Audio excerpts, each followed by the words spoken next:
Whoa, look at all those bottles of chemicals. One false move and boom. Oh my gosh, it's pitch black in here. With all those chemicals around, I'm going to have to be real careful.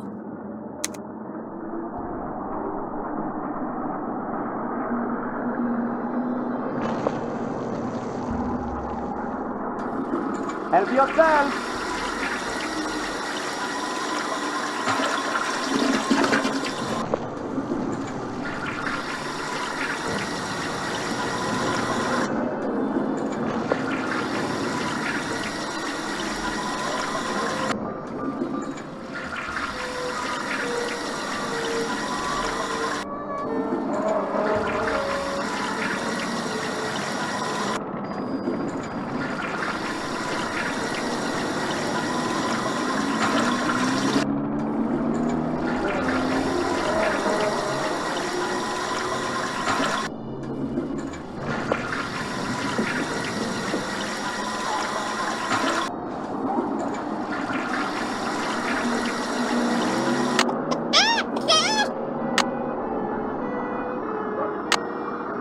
There, I'll just put them in an envelope and I'll be all set.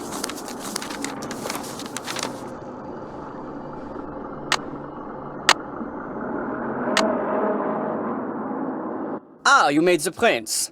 Now you get to have the pleasure of delivering them to Michel Traquenard. It sounds like you don't like him. He's a conceited nixnut who thinks far too highly of himself and far too little of everyone else to do his job fairly. What kind of dealings have you had with him? Unhappy.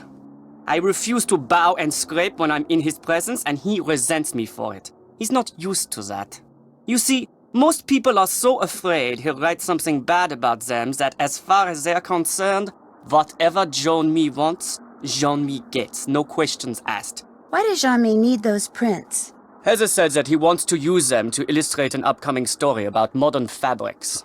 What's your opinion of Minette's assistant, Heather McKay? Heather's a bright girl. Her crush on me is unfortunate, but I can handle it.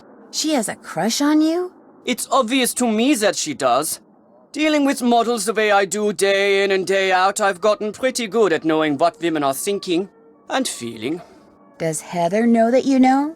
I've said nothing to her because although there is no chance that I will ever reciprocate her feelings, I see no point in hurting her. Let her have her crush. Eventually she will set her heart on someone else and I will be forgotten. I hear that you used to date Minette. That is correct. But you're not dating her now? No. Why do I get the feeling you're not happy about that? She broke up with me by leaving a message on my cell phone, and she hasn't said a word to me since. It was an unforgivable outrage. I don't claim to be a paragon of virtue, but even I didn't deserve that. You've had no contact at all with Minette since she broke it off? None. All my dealings with her now are strictly professional, with Heather handling any and all communication between us. Have you tried communicating with her anonymously? Are you accusing me of something? Should I be? Of course not. You know, curiosity is not necessarily a good thing, Fräulein. I try to remember that if I were you. Au revoir. Come back anytime.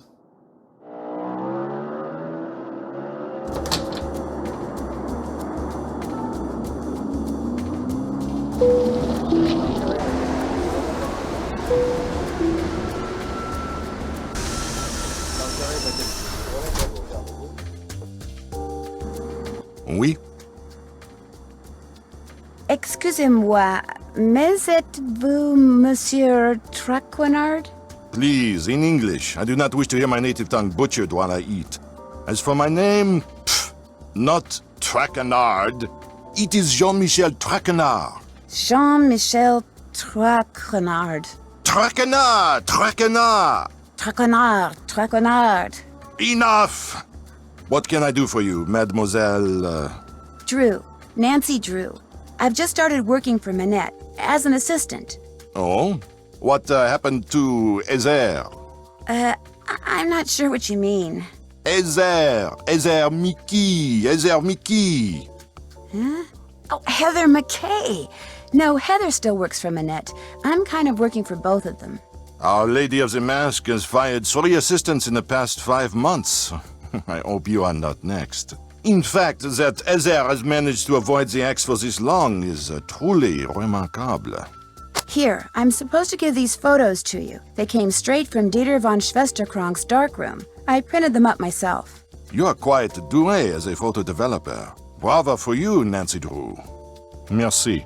I was afraid Ezer had forgotten. So, you had the pleasure of meeting Herr von Schwesterkrank, eh? He seemed very nice. Dieter is a very enterprising young man, which in most cases is good, but when arrogance enters the picture, pfft. So, do you, like Ezer, hope to leave your mark on the world of couture? I have no desire to design wild and crazy dresses, if that's what you mean. Then you are an intelligent young lady, Nancy. In the world of couture, a single creation worn by someone famous to a high-profile event, such a dress can be worth a fortune in publicity, which makes it a desperately competitive world. A dog-eat-dog world. A world where bad things can and do happen to good people. You must order something. I insist. La carte, s'il vous plaît. Oh, but I'm really not hungry. Mademoiselle. Thank you. Merci. Order anything you want. Everything here is superb. And Henri, he is the best waiter in all of France. Well, in that case, I think I'll have the crème de glace. D'accord. Merci. Henri, ajoutez-le mon addition, s'il vous plaît. Certainement. Ice cream with a sprig of mint on top. So refreshing. Yum. That was wonderful. Excusez-moi, mademoiselle. So, what else do you wish from me? Do you have any idea why Minette wears that mask? I believe she is the victim of botched plastic surgery. Isn't Minette a little young to be undergoing plastic surgery? Some women with noses that would put birds of prey to shame are perfectly content with their appearance, while others with acceptable features are convinced they are more hideous than Frankenstein. Self-image. It can make people do strange things. If you had to name Minette's worst enemy, who would that be? Ugo Batelli, without a doubt. Not only do he and Minette have similar design styles, so that they are constantly competing for the same couture clients, but both of them are unthinking, socially inept egoists. It is a rare week that goes by without one of them insulting the other. Has it ever gone beyond words? Not to my knowledge. You ask very curious questions, Mademoiselle Drew. They make me think you know more than you are saying. And as a member of the press, I'm not sure that I like that. Do you have a real office somewhere? When I'm writing my column, I go to my office at Glam Glam. When I'm researching my column, I come here. I have my telephone, which can do everything save sing the Marseillaise, good food, and a chair for whomever stops by. How can I contact this Hugo Butterly person? His phone number is right here in my digital assistant. Of course, it's extremely unlikely that you will be able to talk to him in person. Even I occasionally have trouble penetrating the wall of sycophants that surrounds him. So, what else do you wish from me? We'll talk again later, okay? D'accord.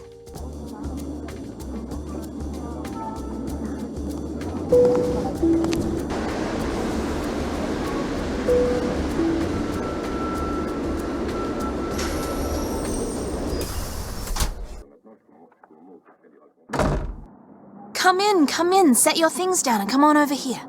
Hi, JJ Ling. I shake your hand, but I get flour all over you. Oh, and Heather called and told me about your luggage. No worries. I have plenty of clothes in every size imaginable. Your bedroom's down that hall. The airline lost my luggage once, told me it was gone for good and paid me $100. Then 5 years later, my suitcase shows up on my doorstep. And a bill for the $100 they'd paid me. Plus interest. Oh my gosh, really? What? You don't believe me? Actually, no. Ooh, you're honest, you're smart. You and I are gonna get along great, Nancy Drew. You were right not to believe me. I made it up. See, to be a good model, you kind of have to be a good actress too. So sometimes I make things up, just for practice. Just to see if I can get people to believe me. Doesn't that make people kind of mad? Some people, yeah. But I don't do it to be mean. And it's not like I'm hurting anybody. I'm just being creative. I've got some people convinced that I won the lottery and am actually a millionaire. It's kind of fun. You like chocolate chip cookies? I love chocolate chip cookies. So do I. And the nice thing is, I'm about 3 pounds shy of being the perfect size 12 that I need to be for Minette. I have a very high metabolism. So, I make cookies, I eat cookies, and since you're here, I share cookies. Why does Minette want you to be a size 12? Contractually, I have to be a size 12. See, Minette is into curves, so she designs clothes for full-figured curvy women. Because I signed on to be her fitting model, I have to maintain the ideal size 12 weight and shape. What's a fitting model? A fitting model puts on samples from a designer's latest line, so the designer can create each piece on a real live person instead of a dress form. It's not very exciting. In fact, it's totally boring. Plus, you're always getting stabbed with pins. But it pays the bills. Does anyone else live here? Nope, it's just me. And you now. Managed to get a short-term lease. Soon as I'm done being Minette's fitting model, I am out of here. Can you think of anyone who might be out to get Minette? Well, Dieter, obviously. Is he the only person you can think of? There's always Hugo Butterly, I guess. He and Minette are always taking pot shots at each other. Although that's probably because they know the fashion media eat that sort of stuff up. Heather wants me to pick up an envelope from you. Oh yeah, it's right over there. Heather needed a bunch of personal information so they can pay me, but I refused to give it out over the phone. I'm real paranoid about that sort of stuff. Don't ask me why, I just am. Go ahead and take it to her. I'll be back in a bit. Take care.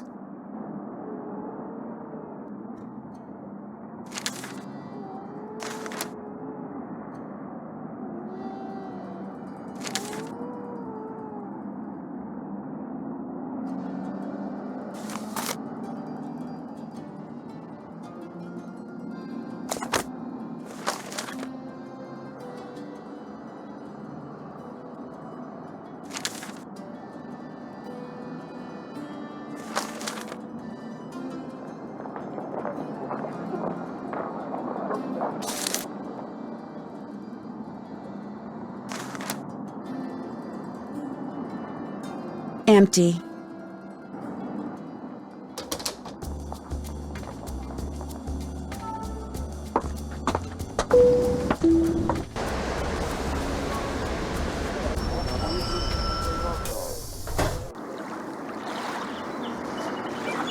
To the memory of the French fighters.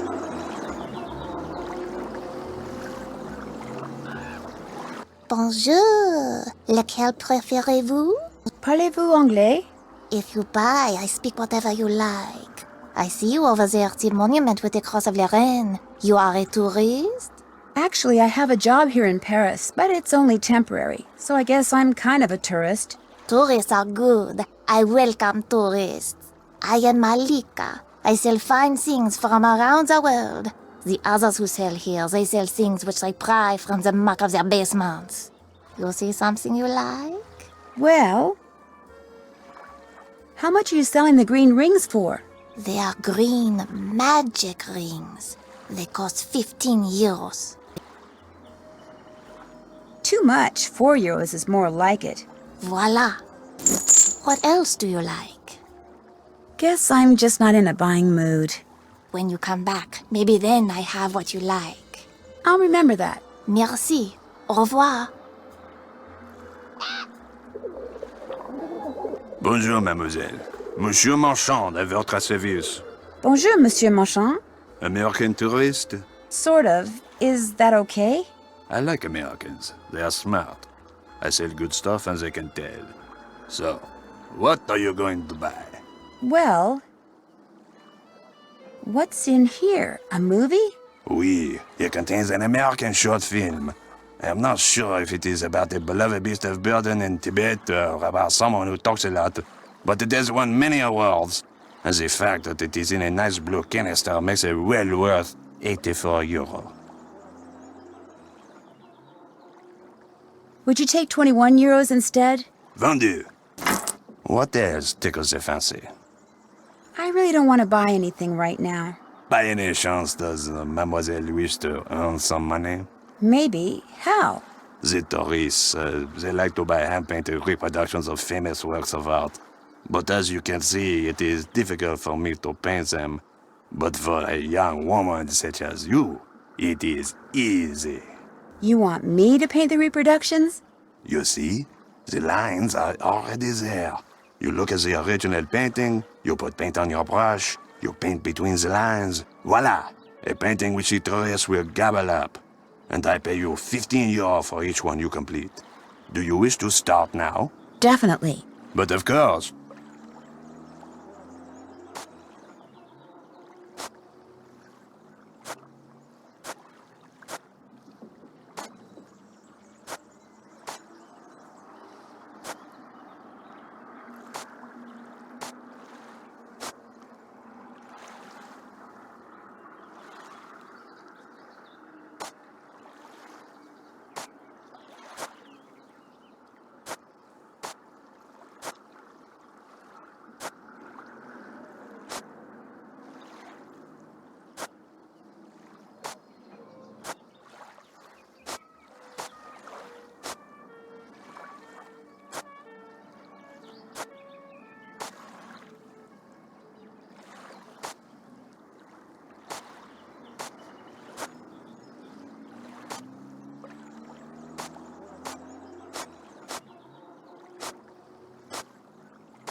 Monsieur, how's this? Magnifique! You have done excellent work. And for that, I reward you. Do you wish to paint another? Not right now. Maybe later. Very well. Au revoir, mademoiselle. Au revoir. Bonjour, mademoiselle. If you like the bargains, you have come to the right place. What captures the eyes? Well, what's the price of this lava lamp? That lamp is very special. The truck which rises and falls inside it, unlike any I have ever seen. Watching it will entertain you for hours. And I am selling it for only 20 euros. Would you take 15 euros instead? It is yours. See anything else you like? Does this cost very much? The traffic cone is one of my favorites. So colorful and so useful. With it, I myself learned to park my car parallel. And I ask only 10 euro for it. It's just a little cone. 1 euro. It is yours. See anything else you like? Actually, I don't see anything else. Here, new things come and old things go all the time. You must come back. I might just do that. Au revoir. Au revoir, mademoiselle.